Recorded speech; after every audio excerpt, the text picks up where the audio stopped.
नमस्कार साथियों, Naira education institute में आपका हार्दिक स्वागत है। मैं प्रोफेसर महेंद्र सर आज आप लोगों को शिक्षा की प्रक्रिया के प्रमुख स्तंभ क्या क्या हैं इसके संबंध में चर्चा करूंगा। इस संबंध में आप लोग को, जैसा कि आप सभी लोग जानते हैं, आज मैं आप लोगों को शिक्षा की प्रक्रिया के प्रमुख स्तंभ को पढ़ाऊंगा कि इसके कितने स्तंभ हैं और इनके जितने भी स्तंभ हैं उनके विषय में विस्तार से मैं चर्चा करूंगा कि इनके जो स्तंभ हैं वो किस प्रकार से जो है कि शैक्षिक प्रक्रिया को आगे बढ़ाने में कार्यरत होते हैं। तो साथियों, शिक्षा शिक्षा शिक्षा तमाम जो है कि शिक्षा के संबंध में इसकी परिभाषाएं, इसकी प्रक्रियाओं को जो है आपने सुना है। तो इन सारी बातों को पूर्व ज्ञान से जोड़ते हुए आज शिक्षा के स्तंभ पे लेके चलूंगा। मुझे आशा और विश्वास है कि आपको ये वीडियो बेहद पसंद आएगा।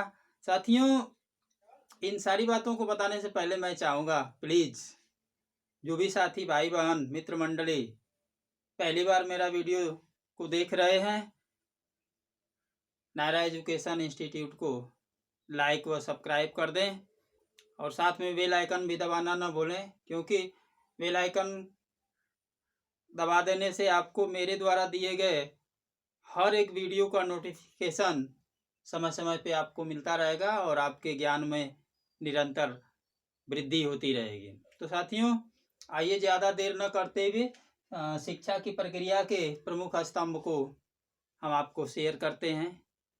शिक्षा प्रक्रिया के साथियों, शिक्षा की प्रक्रिया को बताया गया है कि शिक्षा दो ध्रुवीय प्रक्रिया है।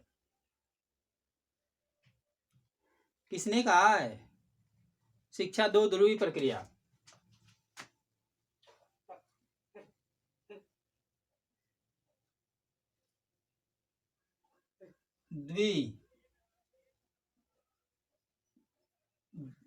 ध्रुवीय प्रक्रिया किसने कहा है?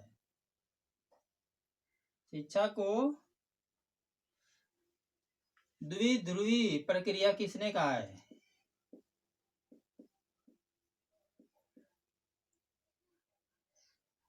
शिक्षा द्विध्रुवीय प्रक्रिया है, किसने कहा है भाई? इसी से हम आगे बढ़ते हैं। और किसने कहा है कि शिक्षा त्रिध्रुवीय प्रक्रिया है?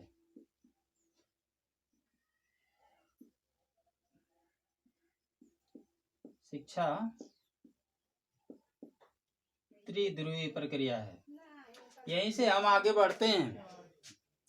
साथियों, शिक्षा द्विध्रुवीय प्रक्रिया है, इसको जो है कहने वाले हैं जॉन एडम्स। जॉन एडम्स इन्होंने कहा है कि शिक्षा द्विध्रुवीय प्रक्रिया है और शिक्षा को तीन ध्रुवीय प्रक्रिया बताने वाले हैं जॉन ड्यूवी। ये जो है शिक्षा को तीन ध्रुवीय प्रक्रिया बताए हैं। अब इसके ध्रुव जान लीजिए। शिक्षा के एक है शिक्षक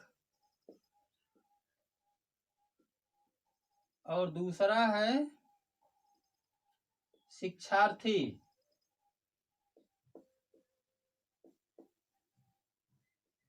शिक्षक और शिक्षार्थी। जॉन एडम्स के द्वारा बताया गया कि शिक्षा दो ध्रुवीय प्रक्रिया है। जॉन ड्यूवी के द्वारा बताया गया कि शिक्षा तीन ध्रुवीय प्रक्रिया। तो तीन ध्रुवीय प्रक्रिया में शिक्षक, शिक्षार्थी और पाठ्य वस्तु,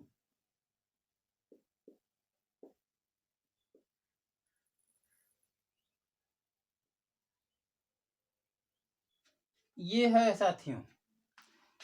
अब हम चलते हैं, ऐसे तमाम शिक्षा की परिभाषाएं बताई गई हैं।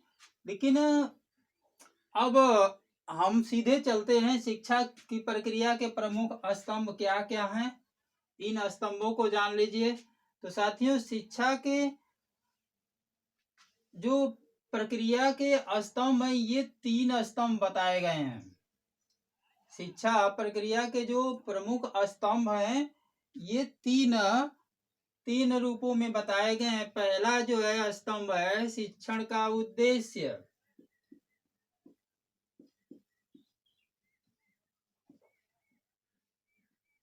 शिक्षण का उद्देश्य। और दूसरा स्तंभ है अधिगम अनुभव। ध्यान पूर्वक देख लीजिए, अधिगम अनुभव। और तीसरा स्तंभ है मूल्यांकन।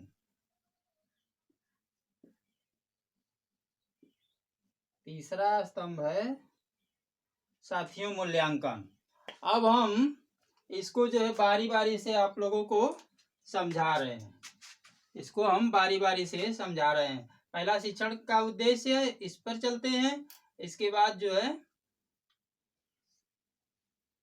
अधिगम अनुभव की तरफ चलेंगे, फिर मूल्यांकन की तरफ चलेंगे।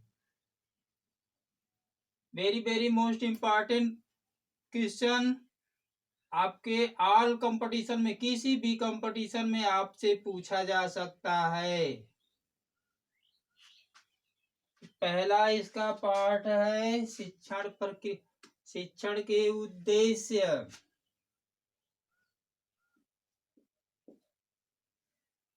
तीन में ये फर्स्ट है, शिक्षण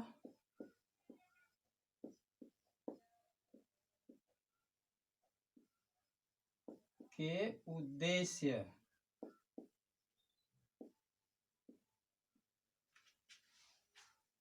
शैक्षणिक प्रक्रिया के उद्देश्य साथियों 3 बताए गए हैं। 3 उद्देश्य बताए गए हैं, जिसमें है ज्ञानात्मक उद्देश्य,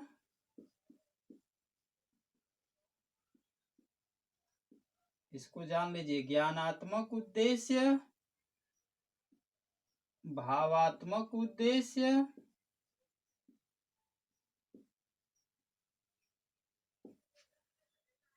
ज्ञानात्मक उद्देश्य, भावात्मक उद्देश्य और क्रियात्मक उद्देश्य।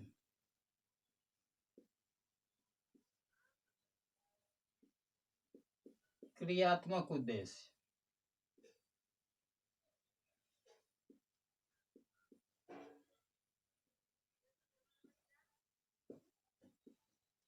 ये 3 पार्ट हैं साथियों,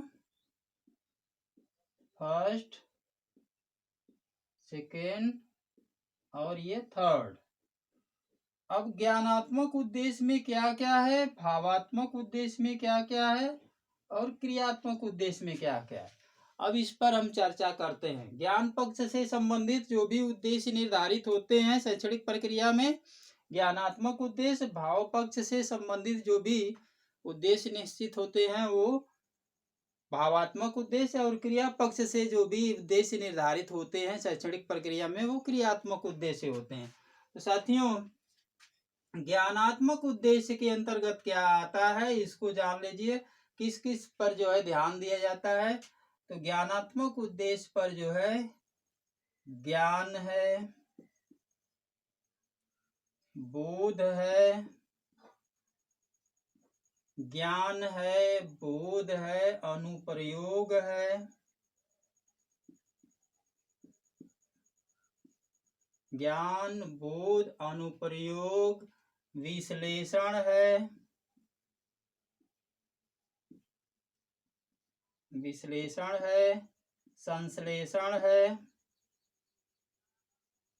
संश्लेषण है और मूल्यांकन है। एक सारणी रूप में आप लोग को हम बता दे रहे हैं साथियों। इतना जो है आपका जो है ज्ञानात्मक उद्देश्य के अंतर्गत आता है। भावात्मक उद्देश्य के अंतर्गत जो आता है आग्रहण है, आग्रहण है, अनुक्रिया है, आग्रहण है, अनुक्रिया है, अनुमूल्यन है, अनुमूल्यन है, अवधारणा है,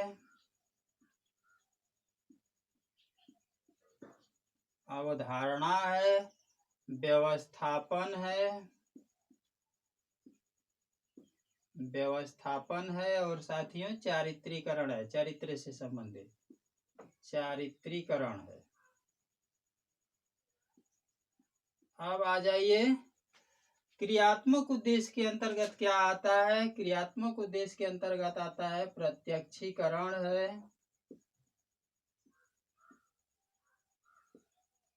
प्रत्यक्षीकरण है, समायोजन है, प्रत्यक्षीकरण है, समायोजन है, निर्देशित अनुक्रिया है,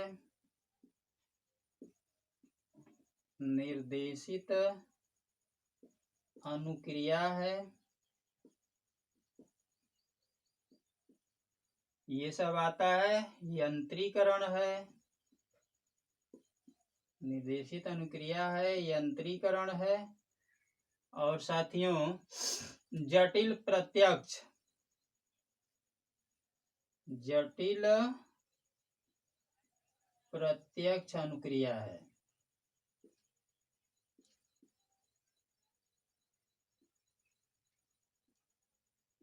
साथियों very most important question for all competition. आपसे जो है शिक्षा की प्रक्रिया के प्रमुख स्तंभ के संबंध में पूछा जा सकता है कि शिक्षा की प्रक्रिया के प्रमुख स्तंभ क्या हैं, कितने हैं। तो 3 स्तंभ आप बताएंगे। पहला स्तंभ है शिक्षण के उद्देश्य है, दूसरा अधिगम अनुभव है, तीसरा मूल्यांकन है। शिक्षण के उद्देश्य 3 तरह के होते हैं, ज्ञानात्मक उद्देश्य, भावात्मक उद्देश्य और क्रियात्मक उद्देश्य। ज्ञानात्मक उद्देश्य के अंतर्गत साथियों आपसे कोई भी परीक्षा हो, बीए स्तर पे, एमए स्तर पे, बीटीसी स्तर पे, बीएड स्तर पे, एमएड स्तर पे, नेट स्तर पे, जेआरएफ, जो भी कंपटीशन है उसमें जो है कि आपसे पूछा जा सकता है। और ये नहीं कि केवल एजुकेशन में, किसी भी विषय की शैक्षणिक प्रक्रिया के अंतर्गत जो उद्देश्य निर्धारित होते हैं, जो शिक्षा प्रक्रिया के स्तंभ हैं, सबके लिए यही है। आपके जो है कि शिक्षण के उद्देश्य हैं, अधिगम अनुभव है और जो है मूल्यांकन है। और इस शिक्षण के उद्देश्य में जो है तीन उद्देश्य निर्धारित किए गए हैं, ज्ञानात्मक उद्देश्य, भावात्मक उद्देश्य और क्रियात्मक उद्देश्य। ज्ञानात्मक उद्देश्य में ज्ञान, बोध, अनुप्रयोग, विश्लेषण, संश्लेषण, मूल्यांकन आता है। भावात्मक उद्देश्य के अंतर्गत जो है आपका आग्रहण, अनुक्रिया, अनुमूलन, अवधारणा, व्यवस्थापन और चारित्रीकरण आता है। क्रियात्मक उद्देश्य के अंतर्गत प्रत्यक्षीकरण, समायोजन, निर्देशित अनुक्रिया, यंत्रीकरण और जटिल प्रत्यक्ष अनुक्रिया आता है।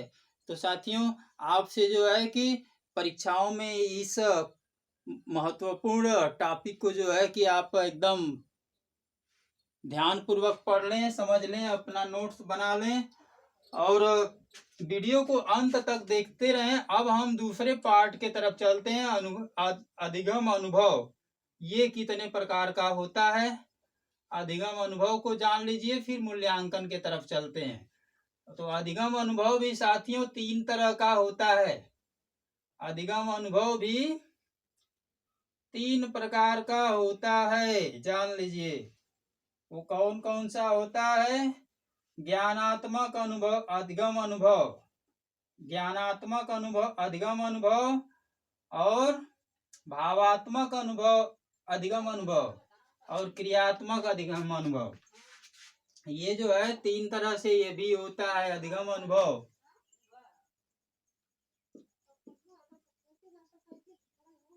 अधिगम अनुभव, ये दूसरा पार्ट है। ये भी 3 तरह का होता है। ज्ञानात्मक अधिगम अनुभव,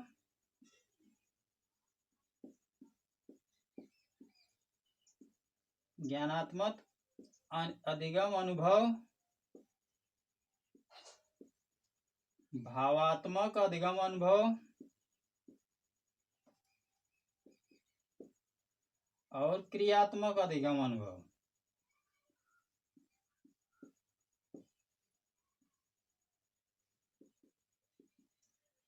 ये साथियों 3 तरह से ये भी होता है। अब तीसरे पार्ट की तरफ हम चलते हैं, मूल्यांकन।